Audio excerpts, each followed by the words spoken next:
আমার ডাইনে বামে আমার এমন ঘড়ি আলা লোক আমি পেয়েছি। রুমিন ফারহানা আপা আছে, এরপরে মন্ত্রী পটলের মেয়ে আছে ফারজানা। বুকে কোনো ওড়না নেই, ওদের ভার্সিটির মাল। জয় মা কটকটি জয়, জোরে বলেন সুবহানাল্লাহ।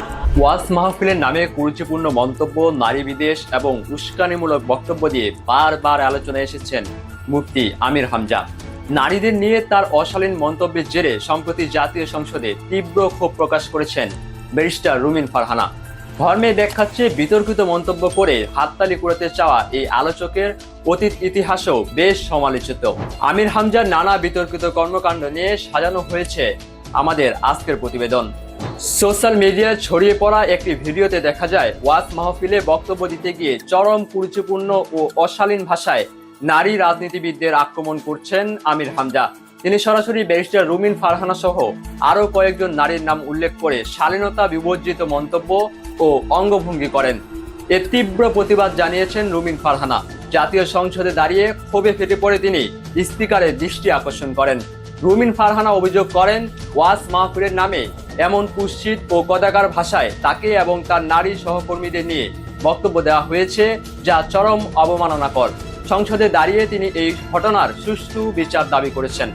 আমির হামজার জন্য এ ধরনের বিতর্ক নতুন কিছু নয়।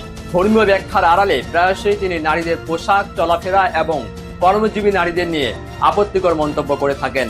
এমন ব্লাউজ গায়ে দিয়েছে, কোনো হাতাই নেই, বজ্রমালার মতো পেট, মনে হয় ফুটবল খেলার মাঠ। এইরকম মহিলা আমার রিকশায় উঠলে আমার গা গরম হয়ে যায়। ভাবি একই পরিয়েছে নাকি শাড়ি না মশারি। নারীদের প্রতি তার এই ধারাবাহিক বিদ্বেষমূলক বক্তব্য এবং কদর্য শব্দচয়ন নিয়ে সুশীল সমাজ ও নারী অধিকার কর্মীদের মাঝে দীর্ঘদিন ধরেই চাপা ক্ষোভ রয়েছে। শুধু নারী বিদ্বেষই নয়, উস্কানিমূলক ও রাষ্ট্রবিরোধী বক্তব্যের অভিযোগেও তাকে আইনি জটিলতায় পড়তে হয়েছে। জননিরাপত্তা বিঘ্নিত করার এবং ওয়াজে উগ্রবাদ ছড়ানোর অভিযোগে 2021 সালে তাকে গ্রেপ্তার করেছিল আইন শৃঙ্খলা রক্ষাকারী বাহিনী। তার বিভিন্ন বক্তব্য তরুণ সমাজকে উগ্রপন্থার দিকে ঠেলে দিচ্ছে এবং ধর্মীয় সম্প্রীতি নষ্ট করছে বলেও সে সময় গুরুতর অভিযোগ উঠেছিল। ধর্মীয় আলোচক হিসেবে মঞ্চে উঠলেও আমির হামজার ব্যবহৃত ভাষা অনেক সময়ই ধর্মের মূল বাণী, শালীনতা ও শ্রদ্ধাবোধের সাথে সাংঘর্ষিক।